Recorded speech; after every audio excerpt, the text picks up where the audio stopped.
As such, the environment here is not only volatile, but it's not safe, not only for myself and also the DPP. I have expressed the same sentiments. It is not safe for the trial to happen in this locality, according to the view of this court. Secondly, the DPP and myself have fears of our personal safety, and I know that the safety of this court infrastructure. Some sentiments have been expressed on the issue of the court infrastructure. The atmosphere is hostile. Thirdly, we have been traumatized by the various happenings, and I wish to state that I've received various stage calls regarding e-based through stage numbers, which I can only relate to this matter. On the principle of fairness and accountability and transparency, under Article 10 of the Constitution, and due to the safety concerns, I direct that this matter be heard before a different locality other than Tigania. Intelligence reports have also raised issues, alarming reports regarding our safety. As such, this file is hereby transferred to the Chief Magistrate Court at Meru for further directions on the issue of board and also on trial. I do consider the 14 days reasonable according to the court, so the same shall be mentioned on 17th of November 2025 before the CM court. The counsels, of course, whether for the learned counsel for the accused, of course, they can only have, they can still make any applications before that time. If they can ask for review before the High Court or before the other court, if the time. And still on matters security, a 71-year-old woman in Isiolo County is lucky to be alive after unknowingly carrying suspected explosives to a police post. The woman, identified as Sifera, said that she discovered the object near her home and decided to surrender it to authorities.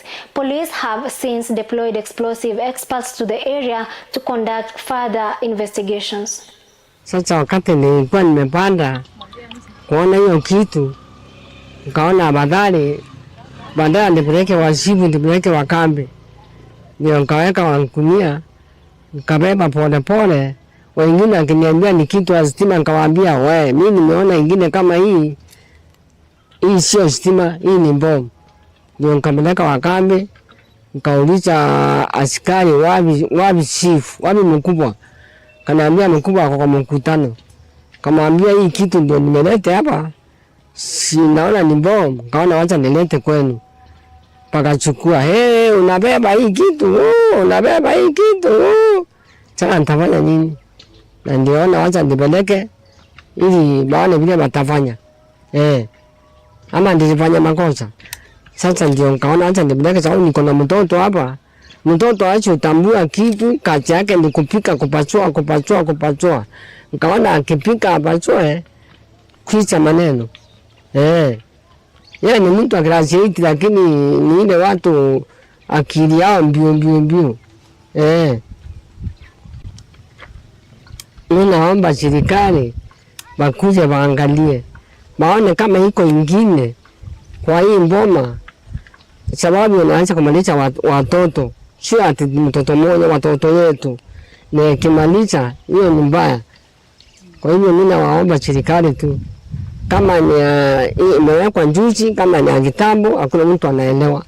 Yangu ni naitwa Seferina Kaidigo Ntoikumbati. Ya leo ni baba na kunia yote pamoja. Nimechoka. Kwa majina naitwa Shandra Kintoida, na mimi ni kiongozi Kambeanju, ni kiongozi wa Kindini. Na mimi nimeshtuka sana kusikia mama amekuja na bomu kwa police station ya Kambeanju, na nikashtuka nikaenda kuangalia, of which bando mpaka sasa hakujapata wa specialist wa kuangalia waelewe ni aina gani. Ningeomba sasa serikali ya Kenya waangalie, kwa sababu ile zetu tuko na soi mahali watu wanafanyianga mazoezi wanajeshi, na mazoezi yale yalikuwa yanafanywa kitambo. Vitu kama hizi zile ambazo zimebaki, kunafaa kutafuta watu wa kuenda kuangalia wasitoe, kwa sababu ni hatari sana kwa wananchi. Sababu ile tumefika pale, hata wale maskari wako pale wametuweka kando, njuu hata hiyo police station haina specialist yule ambaye anaweza jua hii ni aina gani ama hii ni aina gani. Kwa hivyo ombi langu kwa serikali ni watafute watu ambao wale wako na ujuzi wa kujua vitu kama hizi. Kila station ikuwe na mtu mmoja wawili, wale ambao wanaweza elewa hii ni nini, wale ambao wanaweza hata kama ni vitu sikipatikana huko, kuwe mtu anaweza jua kulingana. Serikali iko na intelligence kujua kwamba area zile zilikuwa zinafanywa mazoezi na mahali vitu kama hizi zimebaki kwa And as that incident continued to raise alarm in Isiolo County, trade and transport along the Kenya-Tanzanian border have been severely disrupted as tensions rise in the neighboring Tanzania. In Isebania, trucks and public transport vehicles remain packed, with traders and commuters hesitant to cross amid fears of violence. Kenyan authorities are maintaining the heightened patrols along the border to ensure public safety and prevent illegal cross-border activities, as residents are urged to stay calm.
And in election-related protests in Tanzania have entered their third day, with demonstrators clashing with police in several urban centers.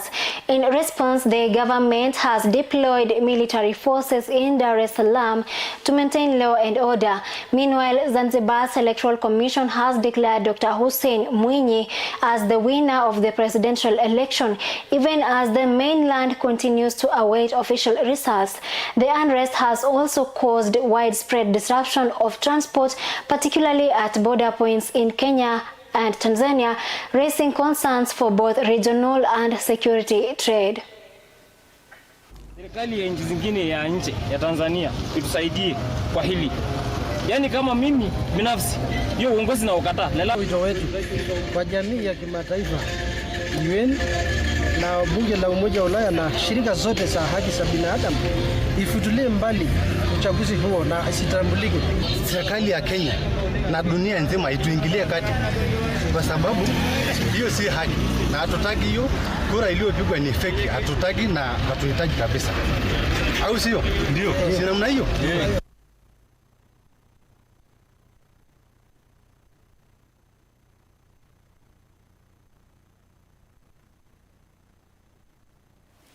And that story from Tanzania brings us to the end of our bulletin tonight, the Friday Wave.